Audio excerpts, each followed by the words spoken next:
Hello student, इससे पहले वाले वीडियो में तकनीकी मिस्टेक के कारण वो वीडियो कंप्लीट नहीं हो पाया। उसमें टॉपिक चल रहा था राजनीतिक सामाजिकरण के साधन।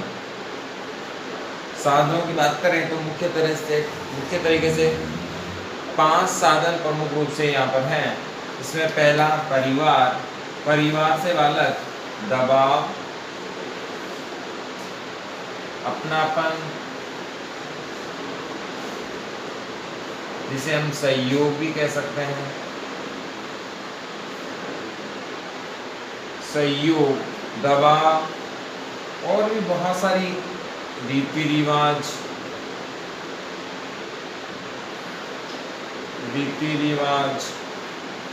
और भी बहुत सारी चीजें परिवार से बालक सीखता है। इसमें जैसे परिवार किसी भी दल के प्रति यदि अपना रुझान रखता है, एग्जाम्पल कोई भी परिवार के बुजुर्ग बीजेपी के सहयोगी हैं, तो ऐसे में बालक या उसके जो भी परिवार के सदस्य होंगे वो स्वतः ही बीजेपी की तरफ पॉजिटिव हो जाएंगे। वास्तव में कहने का मतलब ये है कि परिवार आदर्श होता है बच्चे के लिए, और जैसा परिवार का रीति रिवाज माहौल होगा उसी प्रकार से बच्चा अपने आप को ढालना शुरू कर देता है। इसमें दबाव भी है, बच्चा रोता है, बहुत सारी एक्टिविटीज करता है जिससे वो दबाव बनाता है और अपनी बातों को मनवा लेता है। सहयोग, परिवार में सब मिलजुल कर रहते हैं, ये आदर्श भाव भी बच्चे में परिवार से ही आता है। रीति रिवाज, पहनावा, बोलना, समाज के नियम,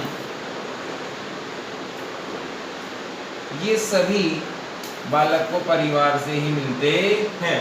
इसमें सबसे इम्पोर्टेंट चीज है वो है दबाव बनाना, दबाव समूह की तरह कार्य करना, ये बालक परिवार से ही सीखता है। समाज के नियम भी बालक परिवार से सीखता है और राजनीति का ज्ञान भी बालक परिवार से ही सीखता है। किस प्रकार की पार्टियों से सहयोग होना चाहिए, कौन सी पार्टी में हमारी विचारधारा का रुझान मैच करता है या मिलता है, किस तरफ हमारा परिवार जा रहा है, हमें कहाँ जाना है, ये सारे डिसीजन परिवार में बालक को देखने को मिलते हैं और बालक धीरे धीरे यहीं से सीखता है। इसके बाद दूसरा जो बिंदु है वो है शिक्षण संस्थान। शिक्षण संस्थान की यदि हम बात करें तो वास्तव में बालक के विकास में सबसे बड़ा योगदान परिवार का और उसके बाद है तो वो है शिक्षण संस्थान का। बालक परिवार में जिन चीजों को सीखता है उनको प्रबल या सुदृढ़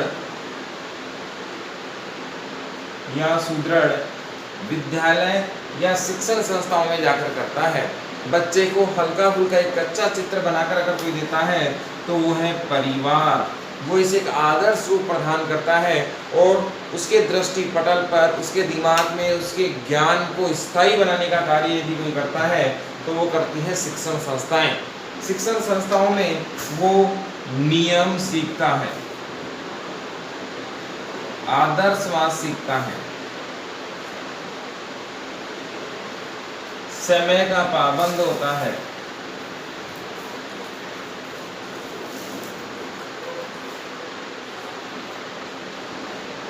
और भी बहुत सारी चीजें वो यहाँ से सीखता है। जैसे डायरेक्टर सर के निर्देशों का पालन करना, प्रिंसिपल सर के नियमों का पालन करना, स्कूल की डिसिप्लिन के अनुसार आना, स्कूल के समय का विशेष तौर पर ध्यान रखना, कालांश वाइज स्टडी करना, इनके एक सिस्टम को फॉलो करना अगर बालक के जीवन में कहीं से आता है तो वो आता है शिक्षण संस्थाओं के माध्यम से। जो ज्ञान उसने परिवार से पाया था उसको सुदृढ़ करने का कार्य किसने किया? शिक्षण संस्थाओं ने किया। यहाँ से भी इसमें राजनीति का ज्ञान आता है कि किस प्रकार से एक टीम मिलकर कार्य करती है, किस प्रकार से एक समायोजन यहाँ पर बहुत आसानी से हो जाता है, किस प्रकार सभी मिलकर एक शिक्षण कार्य को बहुत अच्छे से कर लेते हैं। ये सारा ज्ञान बालक शिक्षण संस्थाओं से ही सीखता है। इसके बाद जो अगला साधन है वो है राजनीतिक दल। वास्तव में राजनीतिक दल को अगर अपन देखें तो ये एक प्रकार से जानकारी का स्रोत होता है। जानकारी का स्रोत होता है। कैसे? राजनीतिक दल रैली करता है, पोस्टर लगवाता है, प्रचार करता है, और इसमें सोशल मीडिया आ गया आपके,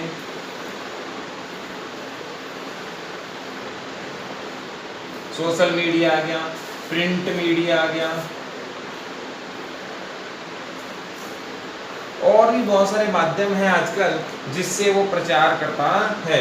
रैली है, पोस्टर है, प्रचार प्रसार है, सोशल मीडिया है, प्रिंटिंग मीडिया है, ये सभी माध्यम हैं जिससे बालक को जानकारी दी जाती है, जनता को जानकारी दी जाती है कि वो किस प्रकार से राजनीति का ज्ञान ले सकते हैं। और राजनीतिक दल प्रमुख स्रोत होता है जानकारी देने का।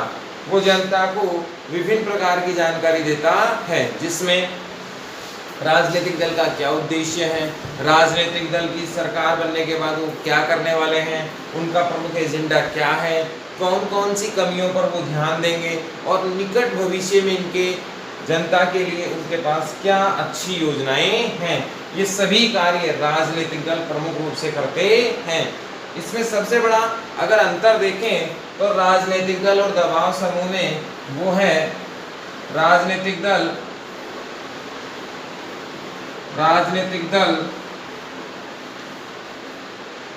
स्थायी होते हैं जब तक निर्वाचन आयोग की शर्तें पूरी हो रही हैं तब तक। जबकि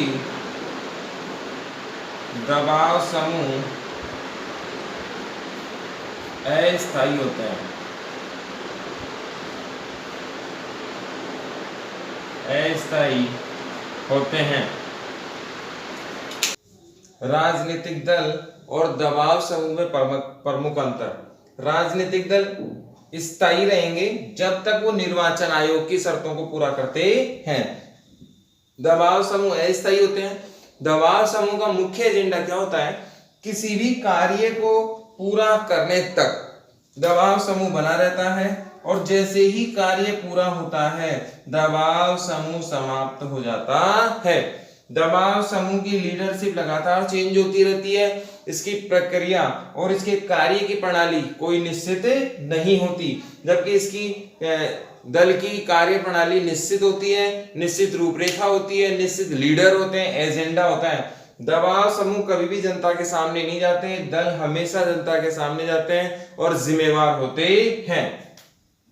तो राजनीतिक दल जनता को और बालक को राजनीतिक ज्ञान देने में अहम भूमिका निभाते हैं। वास्तव में देखा जाए तो राजनीतिक दल एक प्रकार के राजनीति की शिक्षा देने का माध्यम भी है। राष्ट्रीय प्रतीकों से अगर हम बात करें तो ये देश प्रेम की भावना जगाते हैं। ये देश प्रेम की भावना जगाते हैं, जिससे राष्ट्रीयता का विकास होता है, जिससे राष्ट्रीयता का विकास होता है।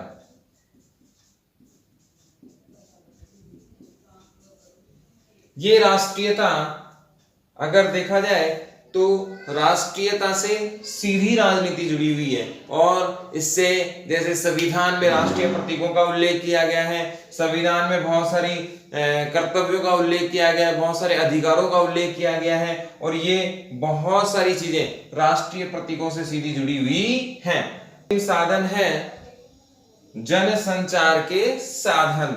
वास्तव में देखा जाए तो ये बहुत महत्वपूर्ण है। जनसंचार के साधन जैसे एक दूसरे स्थान पर जाना, बहुत सारे पत्र पत्रिकाएं हैं, इलेक्ट्रॉनिक मीडिया है, ये सारे जनसंचार के साधन हैं। यानी कि एक व्यवस्था को दूसरी व्यवस्था तक पहुंचाना, एक विचार को दूसरी जगह पहुंचाना, अपने विचार से प्रभावित करना, सबके सब जनसंचार के साधन कहलाते हैं। और ये हमारे राजनीति के ज्ञान को बढ़ावा देते हैं। कोई भी राजनीतिक घटना यदि घटती है तो हमें जनसंचार के माध्यम से ही पता लगती है। ये जनसंचार के साधन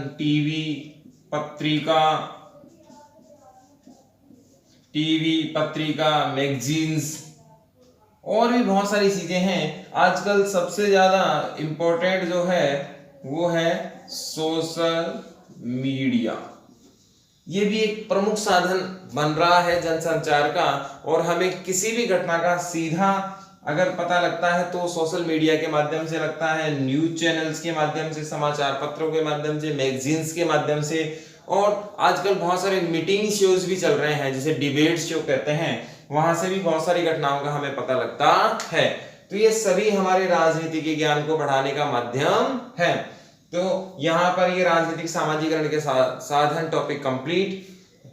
राजनीतिक सामाजिकरण के साधन कितने हैं? प्रमुख 5। बोर्ड कोई भी 2 साधन इनमें से पूछता है, सवाल आता है राजनीतिक सामाजिकरण के किन्हीं 2 साधनों का उल्लेख कीजिए। बहुत बार आ चुका है। इसमें इंडिविजुअल परिवार को भी पूछता है और शिक्षण संस्थाओं को भी पूछता है।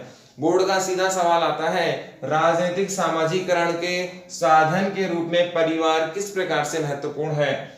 राजनीतिक सामाजिकरण के साधन के रूप में शिक्षण संस्थाएं किस प्रकार से महत्व है, या जनसंचार किस प्रकार से महत्व है। परिवार हर बार पूछा गया है। इसमें एक सवाल और भी है, वो सीधा सिंपल आता है, बालक की प्रथम पाठशाला कौन सी है? तो वो है परिवार। ये आप सबको याद रखना है। बालक की प्रथम पाठशाला कौन सी है? परिवार। और राजनीतिक सामाजिकरण किसकी देन है? हर्बर्ट साइमन की है, पॉलिटिकल सोशलाइजेशन पुस्तक में, जो हमने कल वाले बिंदु में पढ़ ली थी।